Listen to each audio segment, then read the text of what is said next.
So my introduction is based on internet research. It's a little short on Samantha in particular. Oh. I may have invented you a position. You can say whatever you want about me. So Christine Kim is a research writer at the National Museum of Society and Animals, and Samantha Feinerman is a research assistant. Sure. Okay. At the National Museum of Society and Animals. The website was down when I was trying to find it. Okay. Well, thank you. Well, hello, everyone. We're from the National Museum of Animals and Society. We're currently putting an exhibit together on. Sorry, let me start over. We're from the National Museum of Animals and Society, and we're preparing an exhibition called "My Dog is My Home: The Experience of Human-Animal Homelessness." But before beginning the exhibition, we want to complete a literature review in order to have an academic foundation on what is already known about the shared experience of homelessness between humans and animals. What we found was actually more than we expected, but we found it in somewhat disparate groupings of literature that can afford to be united by the overarching theme of interspecies family homelessness. This presentation is an abridged version of our literature review. Today we are also presenting a case study taken from an interview we conducted for the exhibition to exemplify the lived experiences of the themes we found in the research. But before we begin the review and case study, I'd like to quickly go over the federal definitions of homelessness. The federal definition of homelessness is broken up into four major tenets. The first is anyone sleeping in a place not meant for human habitation, which is, for example, a park bench under a freeway overpass or on the streets, somebody exiting an institution where they were living, and somebody in transitional or emergency housing. The second tenet is somebody who is about to leave their primary nighttime residence, which can include a hotel, a motel, or a doubled-up situation. The third tenet is basically homeless youth or unaccompanied minors. And the fourth tenet is somebody who is fleeing a domestic violence relationship and is losing their housing because of that. And so what we mean by interspecies homelessness is the shared experience of one or more of those definitions combined with somebody of a different species. So this term interspecies family is not one that appears in the literature. For the most part, the literature contains the use of the word pet and owner. Some articles use the phrases animal companion and animal guardian or variations on these phrases, but the majority of the time, the language reflects an understanding of animals as property. We use the term interspecies family for two reasons. One, for our foundation in animal protection, and two, for what we see as an inconsistency between the language and sentiments or actions by the homeless people. While the homeless people in the literature do use the word pet, they also frequently use the words family or child to reflect on the relationship with the animal. As researchers, we recognize the conflict of using the term child to describe the human-animal relationship, drawing upon the work of Donna Haraway and her objection to using names of human kin to describe how we relate to animals. When we use the term child to describe an animal in the review and case study, we are reflecting the sentiments and words of the homeless themselves. There are undoubtedly homeless people who treat their animals poorly, just as there are domiciled people who treat their animals poorly. However, there seems to be a widespread assumption that this is the case across the board with all homeless people who have animals. Conversely, the literature shows that homeless people have greater attachment to their animals than non-homeless people. People who find ways to keep the human-animal bond intact while homeless show high levels of sacrifice in ways that go beyond what is connoted by the word pet. That does not necessarily translate into good or proper care, but it does mean that there is a deep and meaningful emotional connection. But besides attachment, there is the issue of providing for the animal. Veterinary care appears to be the biggest challenge homeless people face in meeting the basic needs of their animals due to cost and fear that an unlicensed animal will be confiscated by veterinary staff. Licensure can be difficult to obtain without a fixed address, which of course is the crux of homelessness. Food is another huge issue. Those who were interviewed stressed that their animals eat first and their animals eat well. Homeless animal guardians will sometimes even feed their animals their own food while they go without. One study even showed that homeless people have brand loyalty when choosing what to feed their animals. Reactions domiciled people have to homeless interspecies families are described in two ways: as compassionate and manifested in donations, or as a strong negative attitude, almost a repulsion. Qualitative interviews, particularly with homeless youth or concerning the identity construction of the homeless, show that domiciled people with this kind of reaction attack the character of the homeless human. They accuse the homeless animal guardian of being irresponsible and inhumane and ask questions like, how can you take care of a dog if you can't even take care of yourself?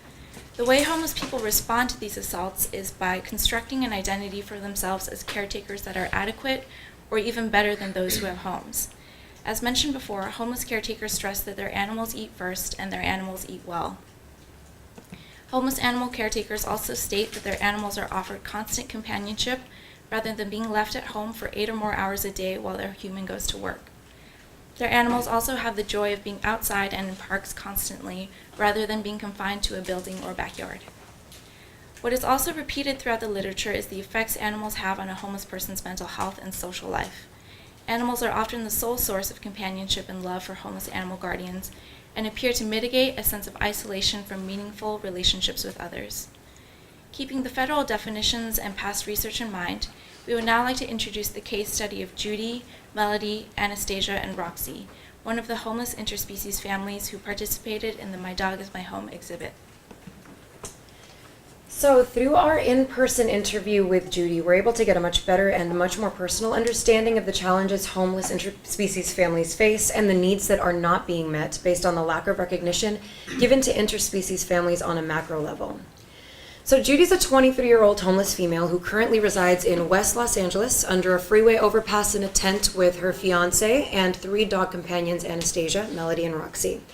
Judy falls under both the first and the fourth federal definitions of homelessness, as she's currently residing in a place not meant for human habitation and is also an individual who became homeless as a result of fleeing a domestic violence situation. Moreover, although she no longer qualifies as a homeless youth because she is currently over the age of 18, Judy first became homeless at the age of 16 after fleeing her home in Fresno, California, where her mother was a victim of domestic violence. In addition to identifying with 3 out of the 4 federal definitions of homelessness, Judy's personal experiences also illustrate many of the themes of the literature. As found by Cronley and Strand, there are 2 types of people among the homeless who are more likely to report animal caretaking. One is Euro-American married women experiencing homelessness for the first time, many of whom also experienced homelessness due to domestic violence. And 2, the chronically homeless living on the street. While Judy is not Euro-American nor in a state-recognized marriage, she does find herself in serial monogamous relationships, and which she describes in marital terms. Judy is also chronically homeless due to having been homeless continuously for 1 or more years. After leaving home in Fresno, Judy found her way to Los Angeles and just a few years later joined the Occupy LA efforts to fight for animal rights. During this time, she had 2 dogs, one named JD and the other Anastasia. Anastasia is still currently under JD's care, although JD was unfortunately not quite as lucky. Since becoming homeless, Judy has been, or at the very least has attempted to be, an animal activist while continuously mothering her own animal companions. Her time with Occupy LA was short-lived, as they were raided by officers who, according to Judy, treated both the people and animals very aggressively. From downtown LA, Judy and her ex-boyfriend made their way to West Los Angeles. During a dispute, Judy's ex-boyfriend murdered their dog JD for reasons unidentified. Judy left her ex-boyfriend, but she recalled, quote, "I handled that pretty bad because I felt like he was my son," unquote. End quote. In the following years, she acquired her other 2 current dogs, Melody and her most recent adoption, Roxy. During her interview, Judy was asked how having her animals impacted her life, to which she replied, quote, "I don't have as much of panic attacks, so that's like the positive way they keep me happy. I still have panic attacks, but it's not as much like I used to. Anastasia lets me know when someone's coming close sometimes. If I didn't have them, I don't know where I could be right now," end quote. Judy refers to her animal companions as her children and never as her pets. In all the time that she has been homeless and mother to several animal companions, she has always found the means to support and feed them, even if it meant sacrificing her own meals and money. As resilient, resourceful, and seemingly responsible as Judy is in providing a good, loving home for her animal companions, the fact still remains that they are homeless and have needs that are not being met. Judy expressed the lack of services offered to families like themselves, a homeless interspecies family. Leslie Irvine, who writes extensively about interspecies homelessness, addresses the supportive qualities of animal companions and the human-animal bond as being life-changing and life-saving. Judy is a prime example of a homeless individual who has found unconditional love with her animal companions and has found herself maturing and thriving from the foundations of that love. While Judy's only initial motive at the time she became homeless was to flee a violent situation, through adopting and creating a family for herself with the animal companions she saved along the way, she found herself setting goals daily to provide for them, sometimes even prioritizing her animal companions before thinking of herself. She has even gone so far as to get medical documentation to obtain service animal licenses for both Anastasia and Melody to ensure they are acknowledged by law as being more than just pets. As discussed earlier, Judy's behavior towards her animals is not an isolated case. Animal care before their own has been found as a notable pattern within the literature. While Judy and her family receive kind donations of human food, pet food, and money from familiar locals, she acknowledged that she often has a hard time avoiding the negative stigmas which cause people to react adversely to her family.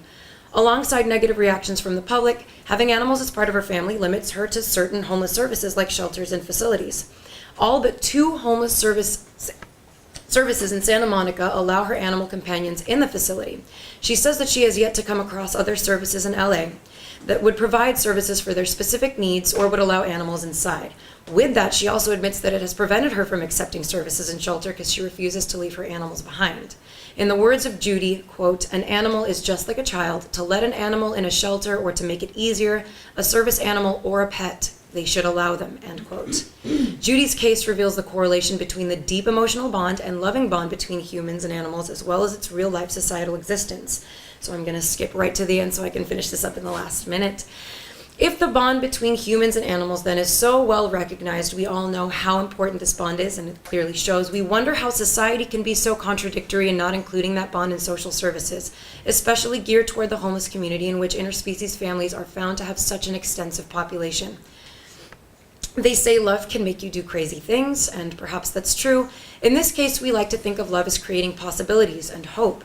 Judy's case study only strengthens all of the past research conducted and collected about the significance of the human-animal bond and just how important it really is to identify that relationship on a much bigger societal level.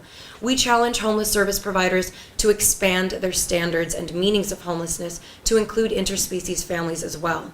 If the love and bond between humans and animals is recognized, inclusion must be the next step. Continuing to omit interspecies families from federal definitions of homelessness and criteria for homeless services is only preserving the notion that animals are no more important than material property, with no identity or emotions. It also discredits and devalues the connection between the human and animal, which, as we've shown through our research and Judy's case study, is like invalidating the love or relationship between a parent and a child. Thank you.